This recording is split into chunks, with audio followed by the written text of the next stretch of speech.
story you are about to hear is true. The names have been changed to protect the innocent. Dragnet.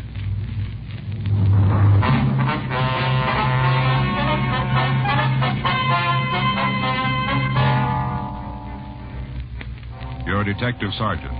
You're assigned a juvenile detail. In the past 6 weeks, a junior high school has been broken into 3 times, and extensive damage has been done by vandals. Your job? Investigate.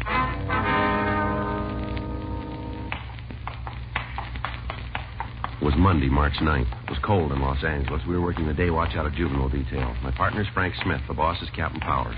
My name's Friday. We were on our way out from the office. It was 8:32 a.m. when we got to the Hillside Junior High School. The vice principal's office. Good morning. May I help you? Yes, ma'am. Police officers. We'd like to see Miss Ridley. Oh, yes. You've been here before, haven't you? That's right. Uh-huh.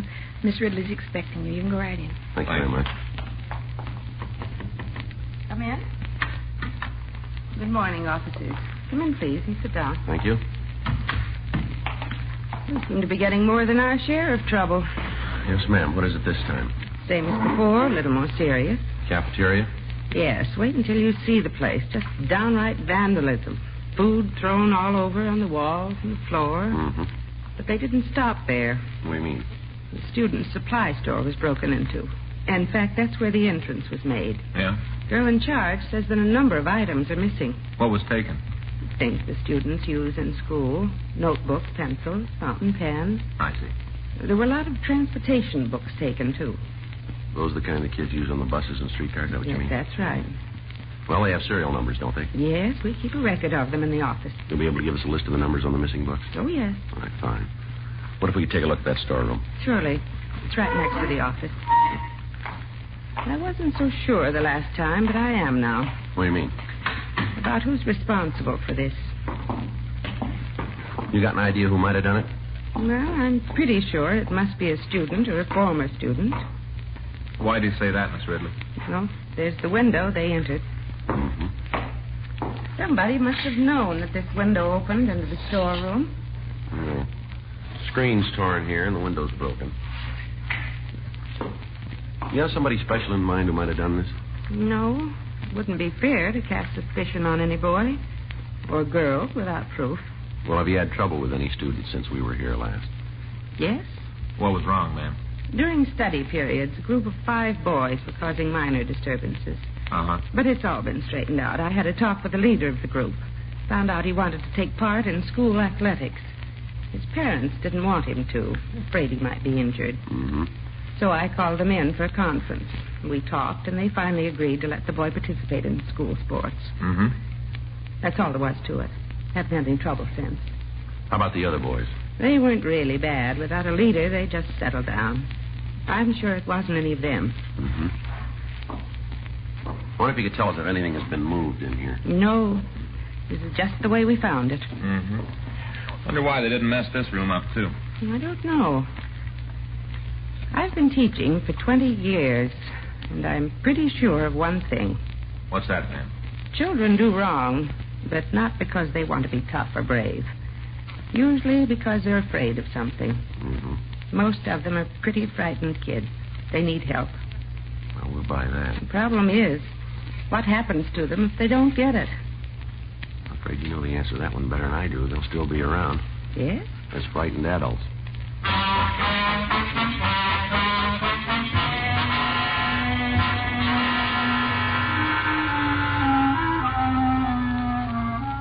In the cafeteria, we found conditions about the same as we had after the previous acts of vandalism at the school. The refrigerator had been ransacked. Cartons of milk, along with containers of ice cream and frozen foods, had been smashed against the walls and the floor. The tables had been overturned, and the chairs had been thrown around and broken. The floor was covered with glass. Frank put in a call to Leighton Prince, and they sent a crew out to go over the storeroom and the cafeteria. Miss Ridley told us that she had already notified school security. Before we left, she furnished us with a complete list of stolen articles and the serial numbers for the missing student transportation books. We returned to Georgia Street and met with Captain Powers. You're pretty sure it's juveniles? Yeah, the kind of stuff that was taken. The damage done sure points that way. Any help from Miss Ridley? Yeah, but she couldn't give us any names. No teacher-pupil problem. Yeah, she mentioned a minor case, which said had been cleared up. Mm-hmm. This is the 3rd time in 6 weeks for the school, isn't it? Yeah. Kids don't usually travel very far for these deals. It's a good chance that some of them from the school. Well, now, the way it looks, if they try to peddle this stuff to the other kids, we might be able to get a lead on them. Mm-hmm. There's a hitch to that, though. What do you mean? Well, Miss Ridley said that she was going to make an announcement to the student body. Yeah. She's going to tell them to be on the lookout for the stolen article. Mm-hmm. Kids that took the stuff in school, they might lay low for a while. That's it. How much was taken? About $500 worth of school supplies. A pretty good haul. Yeah. What do you want to do about it? Well, if it's all right with you, Frank and I'd like to put a stake out on the school. All right, when? We know the janitors work into the early morning hours on Fridays. Yeah. So it figures the school must be broken into sometime on Saturday or Sunday. All right, when do you want to start? This coming weekend. Okay, I'll arrange a clearance for you with school security. Right. Any more help you need, let me know. Whoever did it must have something against the cafeteria. The place was a real mess. Yeah? Bad enough the first couple of times. Didn't leave anything in the freezers this trip. Sure doesn't make much sense. I don't know, maybe it does. What? Each time they hit the cafeteria, right? Yeah, that's right. They didn't tear up the storeroom. We threw a few pencil boxes around, that's about all. Yes, but every time food has been destroyed. That's right. Well, we got a reason for doing it. Yeah? Somebody that can't resist the urge to eat all the time doesn't like being overweight. So without knowing why they do it, they destroy food. Mm-hmm. It could be a part of it anyway. It's only a theory, but it might hold water. Yeah, well, that's true, but we don't know if it's a gang we're after or just one person. Another thing, they've broken in 3 times. Might have been by different kids. Good questions, all of them. Yeah. That's why you get paid, to get the answers.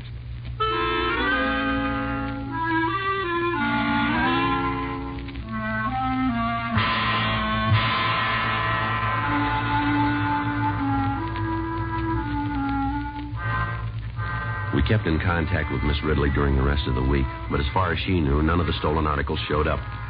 Captain Powers talked with the school security section of the Board of Education, and Frank and I staked out in the school on Saturday and Sunday. There was no disturbance. We went back the following weekend. Saturday passed without trouble. Sunday, 7:34 p.m., we were sitting in the vice principal's office. Frank, yeah. Come on. Right.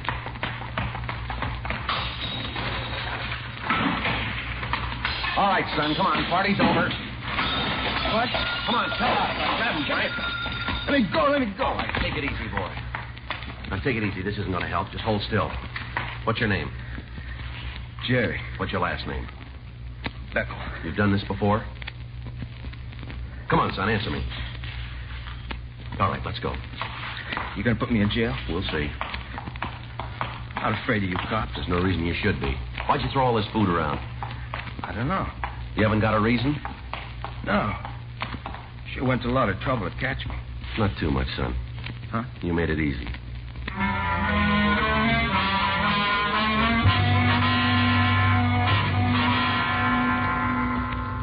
Before leaving the school, Frank called school security and notified them of the broken window and the damage done by Jerry Beckel. We drove back to Georgia Street to question the subject further. On the way down, he refused to say anything. At the office, he told us he lived at 1206 Walnut Street. Frank went to check Central Juvenile Index. 8:42 p.m. That's all. Not going to tell you any more. Now, let's get one thing straight, son. You're in trouble. We'd like to help you, but you got to play ball with us. We'll level with you, but you got to play it the same way. Now, do you understand? Yeah. All right. Now, we can't do anything for you unless you want us to. Unless we know why you do these things, it'll be pretty hard for you to find a way out. Is that clear? Guess so. Well, the only way we can find out is if you tell us the truth. Joe? Yeah. The boy has no previous record. All right, how about it? You ready to answer our questions now, son? Sure. But it won't do any good. Why do you say that? Can't change my looks, can you? Well, why? There's no reason to do that. You look healthy to me. Sure, I'm healthy. Fat and ugly, too. That's why I had the trouble with Miss Ridley. Well, now, suppose you tell us about it. She kicked me out of school. Why? Fighting. Who were you fighting with? Oh, different guys. Why'd you fight? Called me names. All right, go ahead. It isn't my fault. I can't help how I look. You sure that's why you had the fights? They wouldn't let me alone. Suppose you think I'm real good looking, huh? Son, I told you we'd level with you. You're not an ugly kid. Now, it seems to me you're imagining a lot. Sure. I suppose they call me Lard Barrel and Witchman because they imagined it, too, huh? Maybe they got another reason. Like what? To needle you. If you didn't let them know it bothered you, they probably wouldn't have kept it up. They called you names to get you into fights. Don't you think that's it? That's what you say. Well, that's what we believe. She didn't have to kick me out of school. How many fights you have, Jerry? I don't know. Well, you must have some idea. Quite a few. Miss Ridley talked to you? Yeah. She gave you more than one chance, didn't she? Yeah. The kids kept after me. Wouldn't let me alone. You don't like Miss Ridley, do you? Why should I? Is that why you broke into the school? Maybe. How many times did you go in? 3. Did you steal the things from the storeroom? Yeah. Where are they? Huh. You live with your father and mother? Yeah. Any brothers or sisters? 2 brothers, 3 sisters. Well, now, when you had the trouble at school, did Miss Ridley talk to your parents? No. She didn't get in touch with them at all, huh? Sure, she tried, but they didn't go in to see her. Is there any reason why they didn't? No, just didn't go, that's all.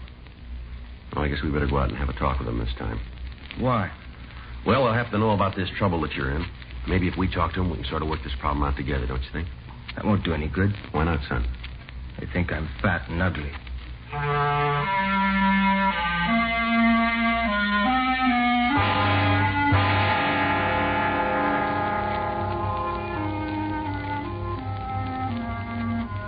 Jerry Beckel went on to say that he was now attending the Jansen School, one of 2 maintained in the city for juveniles who have difficulty making adjustments in normal school life. He also told us that on all 3 occasions he had been alone when he broke into the Hillside School. We drove out to his home. It was a small frame house badly in need of repair. We met his father, Henry Beckel.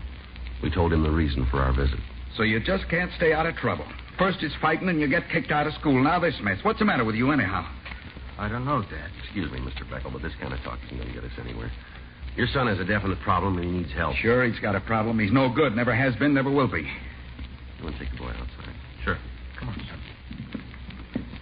Now, I suppose you're going to give me the answers. You sound like you think it's my fault he got into this trouble. Well, you might have helped keep him out of it. Sure, just follow him around all day and night, slap his wrist when he steps out of line. You were asked to go over to his school when he had trouble before. Why didn't you go? I didn't have the time. I got to worry about 5 other kids. They got to eat. Can't be taking time away from work just because one of them can't keep his nose clean. What about your wife? What do you mean? Well, couldn't she have gone over to the school? Why don't you ask her? Is she here now? Nope. Gone out, probably at a movie. But she has to have some fun, so she leaves me with the kids. Is there any reason why she couldn't go and talk with Miss Ridley about your son, Jerry? Yeah. She figured it was his own problem. Said he has to learn to fight his own battles. Well, that's fine when you know what you're fighting. Your boy doesn't. There's nothing the matter with him. That's where you're wrong. Your son has an inferiority complex about his looks. Oh, big deal. That's one of the things that's wrong with him. You trying to tell me he gets into trouble because of the way he feels about his looks? It's possible that's a good part of it. You gonna have to go to jail? I'm afraid he will. Don't you put kids on probation sometimes, let the parents look after them? Yeah, when they have parents. Well, couldn't you do that for Jerry? If you could show the authorities that you'd be responsible for him, it might work out. I could do that. There's something more you got to do. Find time to talk to him.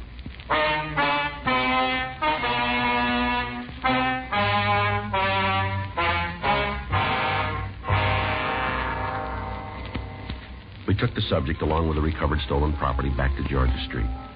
The next day, Miss Ridley came down and identified the articles as those taken from the school storeroom. She said that Jerry Beckel had been in numerous fights before he was dismissed from school. During her investigation of the disorder, she found that Beckel had provoked several of the fights. She went on to say that the subject had been a below-average student, showing little interest in academic work. A petition was filed in Beckel's behalf with the juvenile court. The petition was sustained, and he was placed on probation with the Los Angeles County Probation Department and allowed to remain in the custody of his parents. March 31st, 8:06 a.m. I just picked up the reports for yesterday. You want to check them over? Yeah, all right. Thanks. I saw the skipper on the way in. Yeah? You remember that Austin boy? Car thief, wasn't he? Yeah. Violated his probation. Picked up again last night. Oh, too bad. What was that kid's name on the Hillside School case, that heavy-set boy? One that thought he was so ugly? Yeah, that's the one. Beckel or something, wasn't it? Yeah. What about him? Well, look here. The description on this report fits him. And listen to this. Victim states the subject said to her, "What are you smiling for, because I'm so ugly?" It might be. What's the charge? Pretty bad this time. Yeah. Attempted robbery and shooting.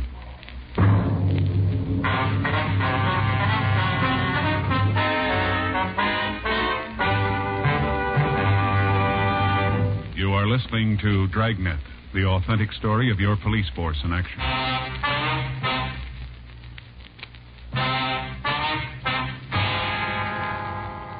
The robbery and shooting had occurred the previous night about 7:30 p.m. We checked with the Georgia Street Receiving Hospital, and we found the victim, Linda Cotterly, had been treated for a minor flesh wound in the leg.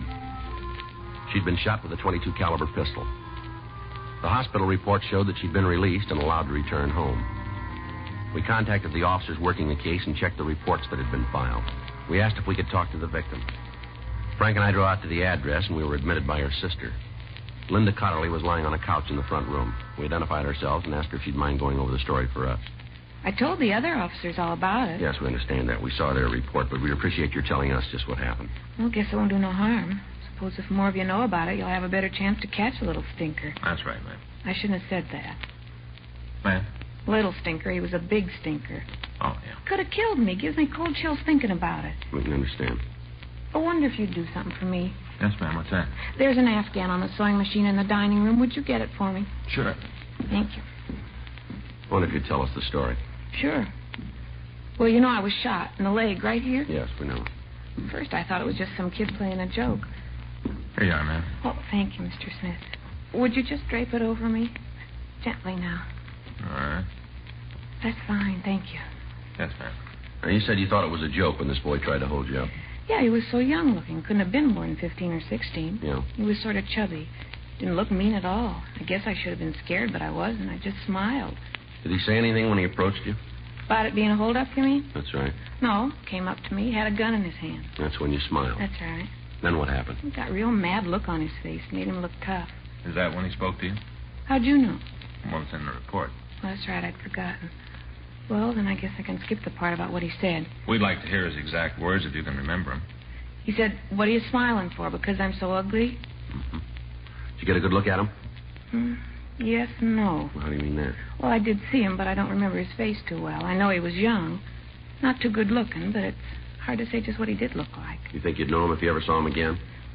Might. It's pretty dark, I'm not sure. All right, what happened after he spoke to you?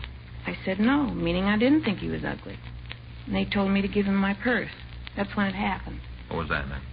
Well, I got scared. I knew he wasn't fooling. I screamed and started running. Then I heard the noise, gunfire. All right, go ahead.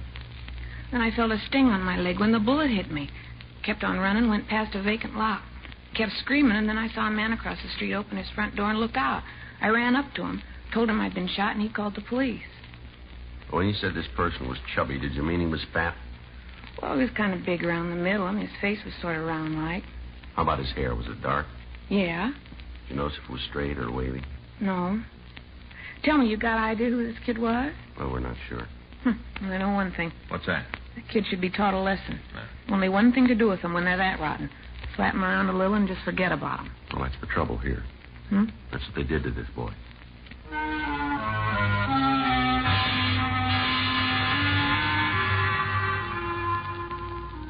Frank and I went back to the office and checked the records on the petition, and we found that the subject's father, Henry Beckel, was employed at a lumber yard.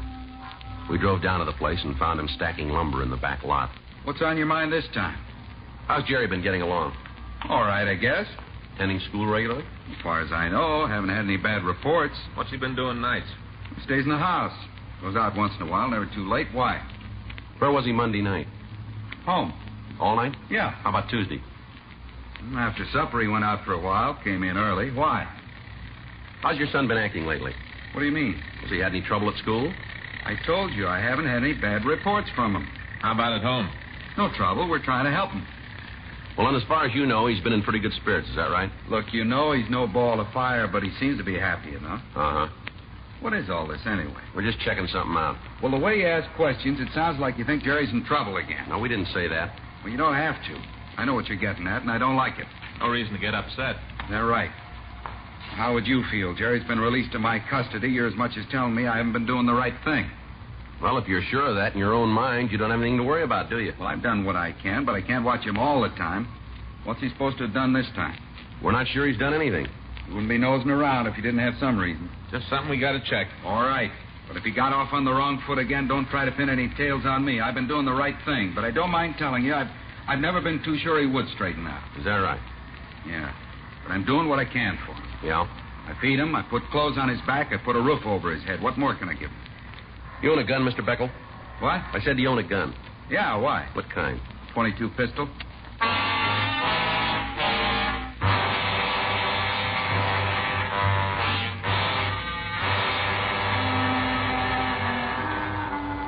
We We drove over to the Jansen school and we talked to the principal. We explained our business, and he told us that Jerry Beckel hadn't been in school all day. We drove out to the boy's home, and we met his mother. She said he wasn't there, but he'd probably be home about 5 o'clock. We went back to the car and waited. At 4:30 p.m., Henry Beckel returned from work. He drove into the yard, and we met him at the back door. So you're here again. That's right. Let's go in the house, Beckel. You want it. Go ahead. You want to tell me what this is all about now? We'd like to talk to Jerry first. Well, if you want to see him, why didn't you go over to his school? We did. He wasn't there today. Kid's up to his old tricks again. Oh, they found you. This is my wife. We've met. What's the trouble? Jerry again. He wasn't in school today. Is that all? We should get out of the kitchen so I could fix supper. Yeah. You guys want to come on into the other room? All right. While we're waiting for your son, I wonder if you get that gun for us. I don't know why I should. You got no choice, fella. It's in the closet. You said that before. Now, where is it? Over there. Where? It's in that box, a small flat one. This one here? Yeah.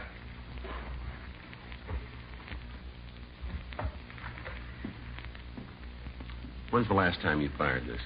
I don't know. It's been quite a while. What do you think? It smells like it was fired recently. What time does Jerry usually get home, Beckel? We eat at 5:30. He'll be here by then. Uh-huh.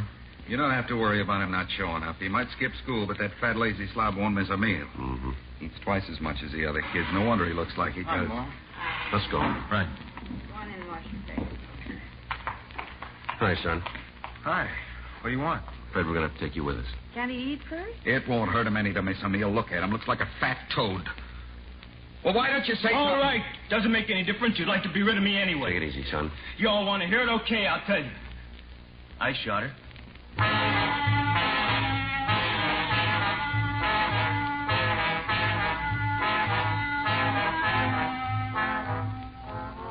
We took Jerry Beckel down to Georgia Street for further questioning.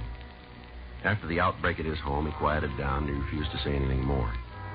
We talked to him for an hour, and he finally admitted the whole story. All right, son, why'd you take the gun? To get some money, I guess. And now, was that the only way you could get it? I don't know. You could have gotten a job. I tried to. Yeah? Nobody wanted me. Well, how many people you asked for work? Just one place. And then you gave up. That was enough. I knew I wouldn't get a job. Did they tell you they wouldn't give you work? Didn't have to. I knew just the way they looked at me. Did you ever ask your father for money? Yeah. Never gave me, and he just read me off. What did he say to you? What he always does. I'm fat, lazy, not good for anything but put my feet under the table and eat. So you decided to get out and rob somebody, huh? Yeah. Why'd you shoot at the woman? I'm not sure. Well, she didn't do you any harm, did she? No. She made me mad, laughed at me, just like all the rest. She did, huh? Sure. Because I'm fat. She say that? No. I could tell what she was thinking. You could, huh? People shouldn't laugh at somebody just because they're fat. Yeah. They got no right to do that. Maybe. But how much did you have? Huh? When you shot her?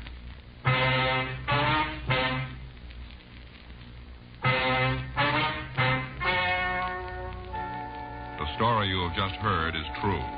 The names were changed to protect the innocent. On July 14th, trial was held in Department 98, Superior Court of the State of California, in and for the County of Los Angeles.